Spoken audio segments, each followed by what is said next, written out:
Good morning, everybody. Happy Friday to you. It's Friday. It's the end of another good week, and it's been a good week, and it's been a good week in the Word. We are going verse by verse through the book of Job. I'm really enjoying this. I love Job. I mean, I love the guy. I love the book too. But the more I just hear, I'm just rooting for Job. I'm just so tired of his, fake friends here preaching to him, belly aching. Oh my goodness. I'm just so ready for God to show up and put them in their place. It's several chapters away, but it's coming.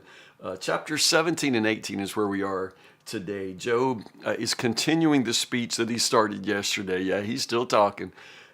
Chapter 17, Job continues, and then chapter 18, Bildad chimes in again. Remember, we're in the second cycle now, so all of the friends are going to speak again, and Job responds. Job right now is still responding to Eliphaz's second speech, and I don't know, you guys.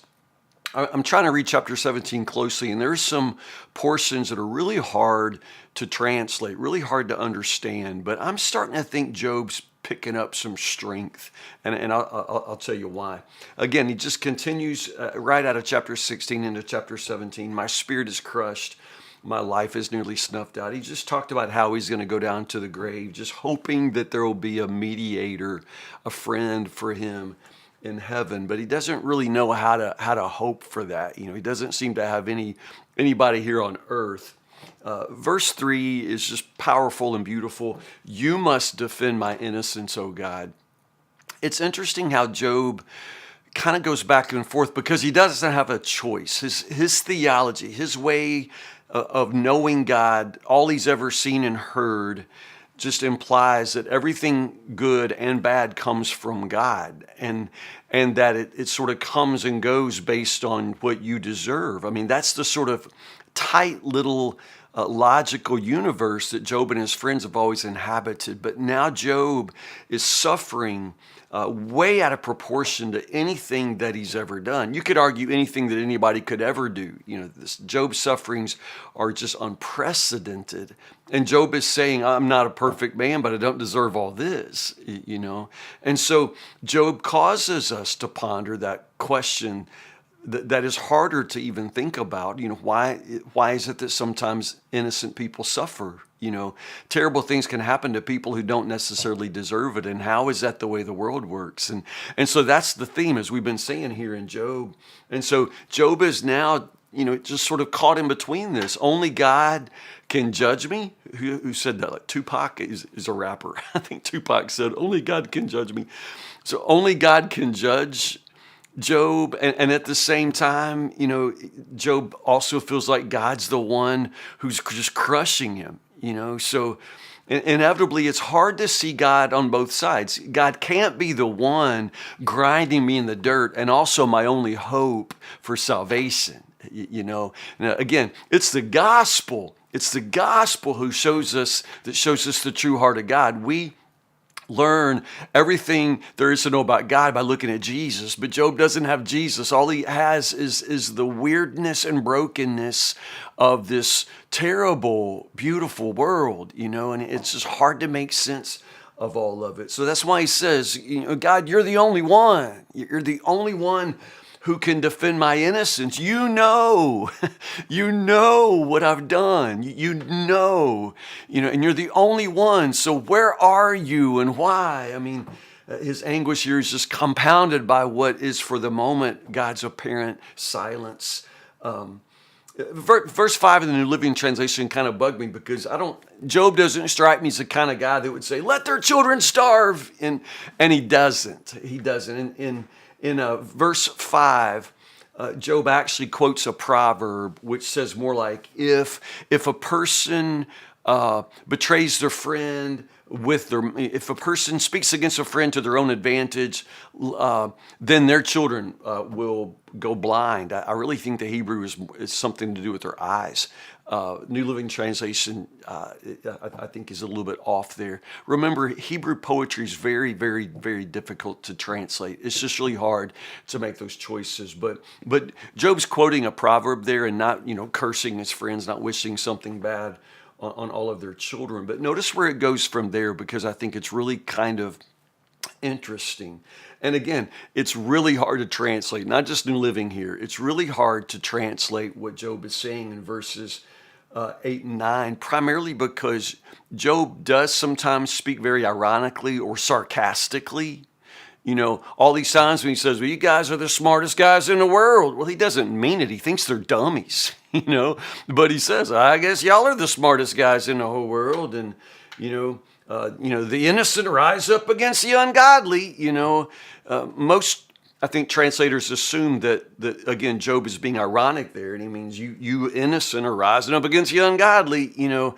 Job doesn't believe that they're innocent, nor does he believe that he's ungodly. That's why most people translate it. It's just dripping with irony and sarcasm. But I don't know. I sort of feel like in these verses here, Job's picking up some strength. I think in verse 9, when Job says, the righteous keep moving forward and those with clean hands become stronger and stronger, I don't know if he's being ironic there. I think he's starting to catch on. I think Job is beginning to gain a little bit of confidence in what he's saying, because everybody's opposing him, but he's not bending. And I think at this point, he's starting to say, people are going to be surprised, when the innocent rise up against the ungodly, because basically they're going to be surprised as it turns out who's innocent and who's ungodly. I mean, I really think that Job here, and I think it's supported, we're going to keep reading. I think it's supported by the way in which Job's speeches are going to lean more and more and more toward, his confidence. Not assurance, it's not certainty. He still has no idea why what is happening, but he's going to become more and more confident in the fact that no, I don't deserve this. This is something else, and only God can explain it, So pay attention to it, but that's my theory. I really think Job's just sort of picking up some strength here. Those with clean hands become stronger and stronger. I think he's starting to believe it, and I think we're going to start seeing it, and I love it. As for all of you, he says, verse 10, come back with a better argument, and even then, you're all going to be still a bunch of dummies. That's what he says. Come back with a better argument, and I'm still not going to find a wise man among you. These men say that night is day. They claim that darkness is light. Again, he's talking about his friends. Just saying, you're calling bad good and good bad and night day and day night, and don't think for a moment that you're defending God in the way you're talking to me. What if I do go to the grave? My only hope is in the grave, so I guess we'll just go down to the dust together, me and my hope. And that's the end of Job's speech there. So then Bildad speaks back up. Bildad the Shuhite, you knew he wouldn't be able to hold his tongue. So no more, they always start with, why don't you shut up? No, you shut up. I want you to shut up.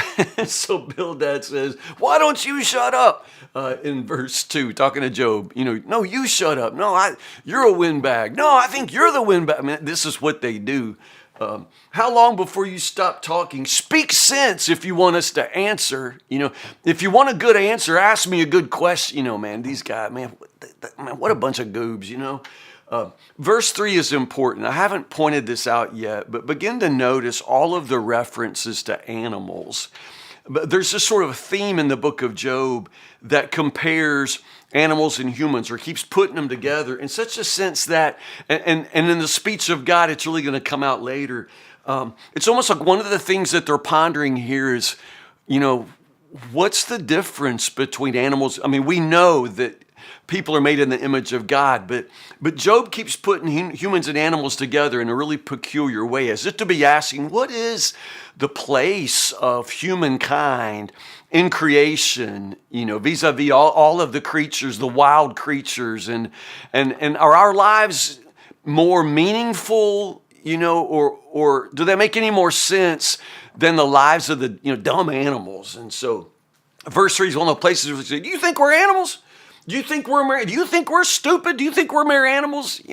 Again, Bildad means it as a way of coming back, attacking Job. But honestly, I think it's one of the real sort of underlying secondary questions in Job. How is our life different from the animals? Because if life is absurd, if it's meaningless, then it's not that different.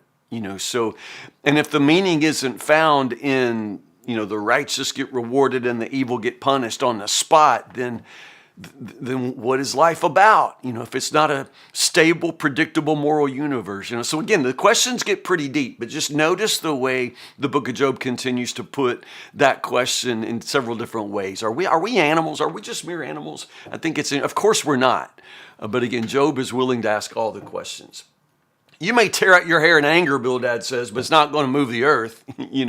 Job, you don't like the way it all is. And, I don't make the rules. I'm just telling you what the rules are. And you can pull your hair out because you don't like it, but it's not going to change the rules. That's what Bildad's saying here. You're not going to move the earth. This is the way the earth works. And if you don't like it, well, it's not going to change for you, Job. I mean, these guys are just, such delightful company. This long speech there that follows verses 5 to 21 is really just a prolonged, again, another one of those places where they describe the fate of the wicked. The friends love to do this, and they always do it in a way like, I'm not talking about anybody in particular, Job, but if it sounds like you, Job, maybe it is you, Job. I mean, of course they're talking about Job, but they always say like, okay, the light of the wicked will be snuffed out, so don't be surprised, my goodness. A trap grabs them by the heels. So yeah, I know, Job, it seems like all your suffering came out of nowhere, but you've had this coming for a long, long time. I mean, that's what they're saying. That's the only thing they're saying. Terrors surround the wicked. Their roots dry up. Yeah. Disease eats their skin. I'm not talking about anybody but if it sounds like you, Job, then I may be talking about, again, he doesn't say Job's name, but he's thinly veiled efforts to explain Job's suffering. And it's the same explanation over and over and over. Job, you had this coming. You had this coming. I know. You don't think you did, but it's obvious that you did, because obviously God's got something on you. God's going to crush you until you repent. Yeah. In the end, Bildad says people won't just drive by your house and say, that's where a wicked person used to live. Yeah. Whew, thanks for that one, Bildad. It's one of Bildad's shortest speeches, and he's got a much shorter one coming up. But anyway, thank you, Bildad, for wrapping that up quickly. We didn't want to hear any of that anyway. Job will respond to Bildad when we pick up in chapter 19 on Monday. So chapters 19 and 20, again, just 2 chapters at a time, and we'll pick up there. Again, these speeches pick up steam, and again, I really. I'm loving this. I hope you are as well. God's word is just good, is it not? And all these books that we avoid because for whatever reason we think that they're not going to be, there's not a story that we learned in Sunday school, or there's not none of our favorite verses, we just tend to skip over, and we miss out, don't we? We just miss some part of what God has always wanted us to think about and hear from his word. So anyway, we're in Job, y'all, and I'm loving it. We'll pick up right here, chapters 19 and 20 on Monday. If you don't have a church home, I'm going verse by verse through Nehemiah right now in the pulpit at Woodburn. So join us at Woodburn, 8, 9:30, and 11. Or you always know where to find me, Facebook, YouTube, or any place you find podcasts, Tim with Tim. I love you guys so much. I will see you, if not in church on Sunday, on 10 with Tim on Monday morning at 10 o'clock, Lord willing. So listen.